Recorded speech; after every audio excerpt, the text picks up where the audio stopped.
Hello. Today I have Bruce Williams from the Lafayette Parish Codes Division. What's your actual title, Bruce?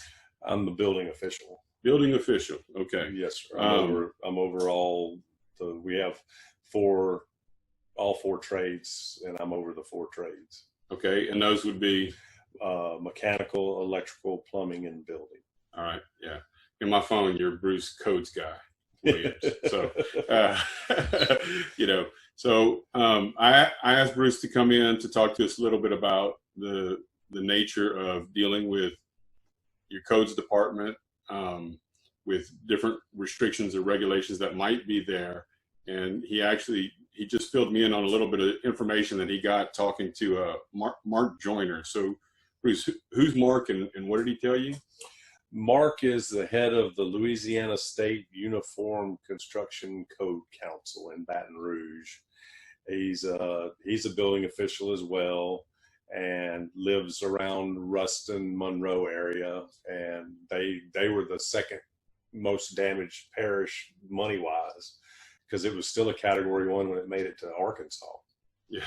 And the state has gone through and assessed the damage to get the GOSEP and FEMA in the works, but the code offices, the permitting offices aren't open yet. So people are told to proceed with repairing and trying to get their house back in order, and when they get back up and running, come in and permit it. So it's everybody's rebuilding, including the permitting and codes over there. Right, so. right. But that's we had a flood in 2016 here that we kind of tried to get out the best practices for homeowners and contractors and everything, to when they rebuilt to not have problems, and to make sure you're using a reputable contractor, and just basic information to help protect the homeowner from, make sure they got a house that was built back to code. Yeah. And so, yeah, and especially, you talked about not having the permit office and those things. And I know some people will feel like maybe that's a relief because, they see that as a hassle. But the reality is, and one of the reasons I wanted Bruce to come in and talk is to put out there that, those guys really are there to help you make sure that your home is at least brought to a certain level, for yourself and for anyone that lives in it in the future. So with the permits not being there, it may remove a little bit of red tape for you, but please be diligent about who your contractor is. And maybe if you know someone else that knows something about the business or whatever part of rebuilding you're in, might be a good idea to have that person come in and take a look along the way, to check it out. There are even some home inspectors that would probably be willing to do, inspections as you go. The reason I mentioned the red tape was really for the people in the devastated areas right now, that yes, it cuts a little bit, but also with the warning of that means that's one check in the system that's not there. So if you know somebody that's a subject matter expert, or maybe a home inspector or somebody like that can at least give you a little bit as you're going if they're not back in. Bruce, back in 2016, my home flooded, a lot of homes flooded. I know back then we did this, we had a certificate where like a dry out inspection, I believe it was. Just making sure it wasn't a full building inspection. It was just more making sure that people's, and I don't know if that's going to come into play again, but maybe some of the things you even learned from that and saw from that would be helpful to people that are going through this right now. Yes, 2016, we had I don't know how many inches of rain we got over 24 hours, and it flooded a lot of things that had never flooded before. And including my house. Including your house. And 2012 got in my garage in Carrico. That was that was like a 500-year flood. The right. 2016 was like a 1,000-year flood. Right. So you think I'm good, but as we're finding out, weather just does. You can't predict right. Mother Nature. But basically in 2016, the mayor of Lafayette waived the fees for building permits on houses that were flooded. The mechanical, electrical, and things like that, you had to pay for the permits, but it was more of a best practices kind of thing. We would go out and make sure that all the wet materials, the sheetrock, the insulation, carpet, everything had been taken out. Advised them to put fans, dehumidifiers, to dry it out, let it dry out as long as they possibly could. Use some sort of mold remediation spray. The LSU Ag, Dr. Reichel, she is an expert on insulation and mold, and there's a lot of good information on that website. But it was more of a best practices thing, because really you don't need a permit to replace your sheetrock. But the 2012 flood that affected Karen Crow, the north side of town, a lot of people did not take out the wet insulation. They took the sheetrock out and put the sheetrock, let it dry, and put the sheetrock back up, and then everything in there molded. And there's not a lot about mold in the code book, so that was one reason that they waived the fees. And we were basically trying to get information to people and go and check to help see that they dried it out, and try to make sure that when they put their materials back, that they didn't end up with a right big old. It's funny. House. Mold is one of those things that some people, have this huge fear of, and other people treat it like it's nothing. And the reality is sometimes it can be both. It really depends on how you treat it. It's not that hard to get it taken care of.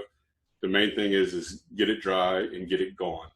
If and maybe it's the other way around, get it going, and then make sure that the area stays dry.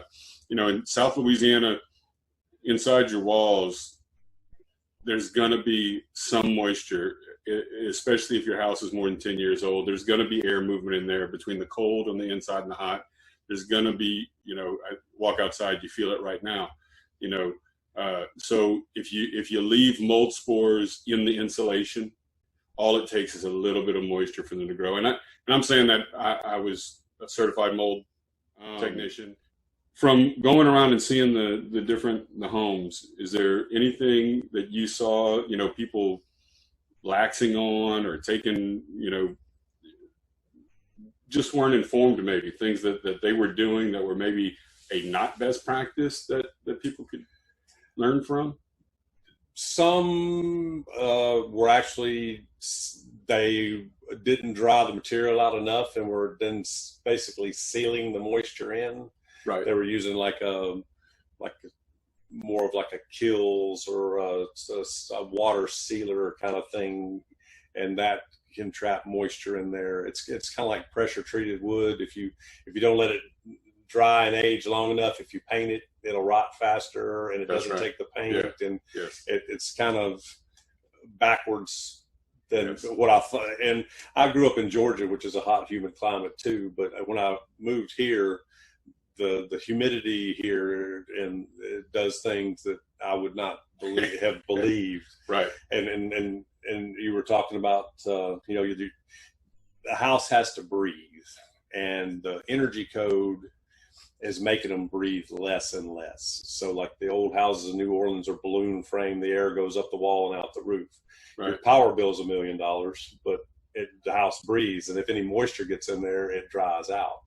Well, the newer houses are tighter, and so you got to make sure that you get it all out of there and move quickly, but be deliberate. So things like Bruce is talking about, if somehow you're ready to put your drywall on before you have air conditioning, you might want to look at that, because the amount of humidity that's in there, the air conditioner is going to help dry that house out some, right? So in doing that, and we had the flood here, and it was a different disaster.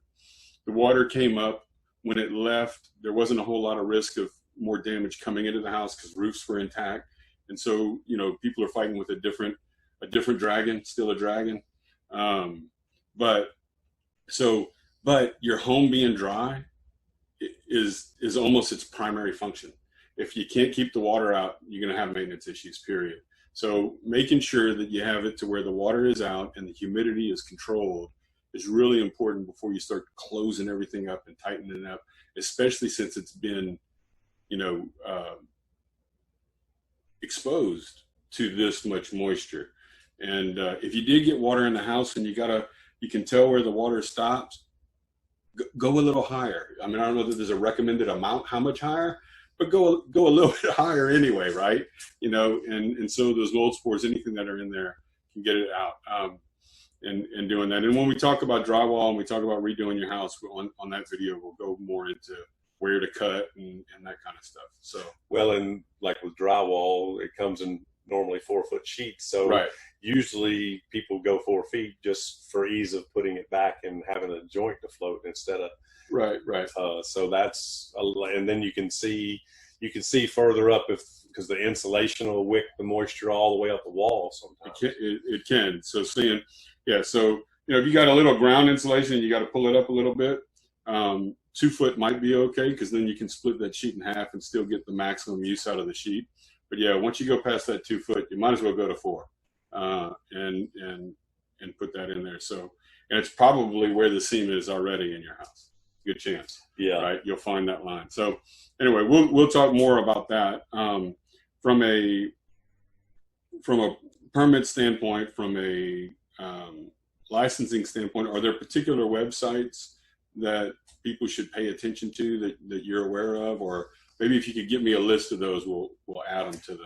I can get you a list. ICC Safe is we're in the 2015 I code. So the 2015 International Residential Code, International Building Code, International Plumbing Code, International Mechanical Code.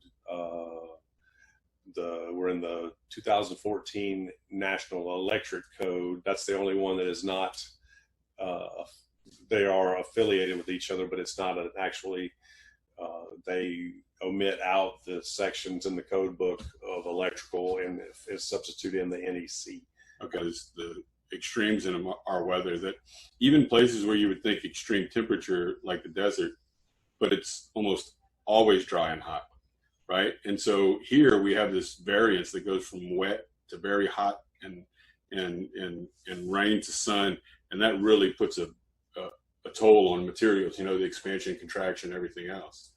Yeah, and you don't realize how much expansion and contraction, you know, and with that being said as well, on the materials, the manufacturer's instructions, like hardy board, like lap siding on hardy board, the manufacturer's instructions have a piece of flashing behind it with an 1/8 inch gap, because that hardy can contract that much, or expand and contract. So you have to, so it doesn't buckle.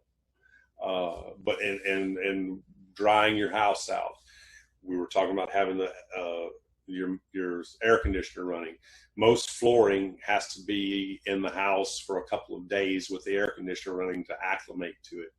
Otherwise, if you put it down, as soon as it gets moist or dries out, it'll buckle or shrink. So the manufacturer's specifications kind of trump the code.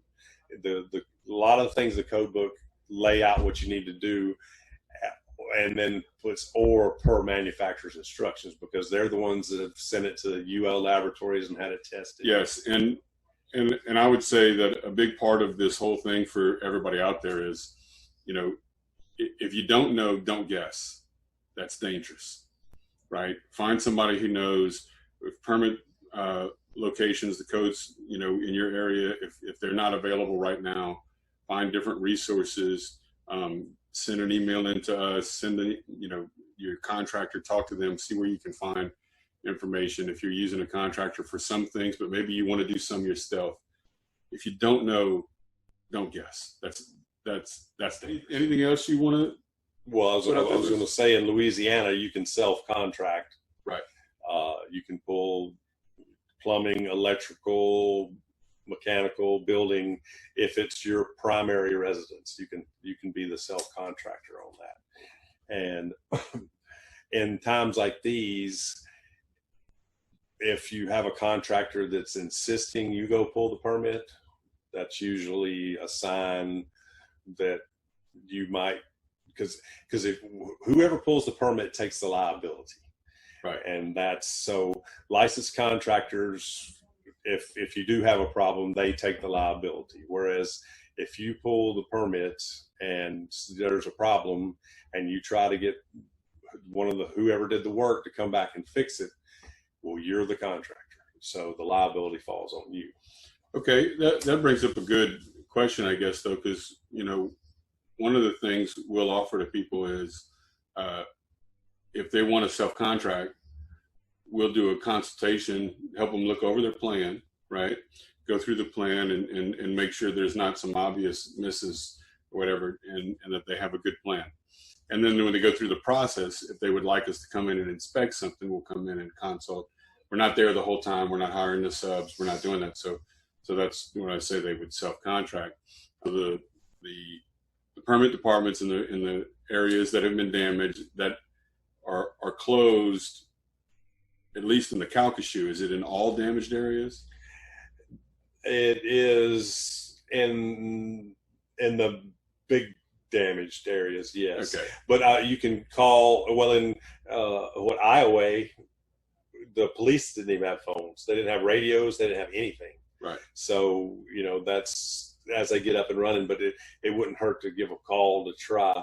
But I remember what I was going to say is, whatever you do, everybody has a camera on them nowadays. Yes. Take picture after picture of what you do.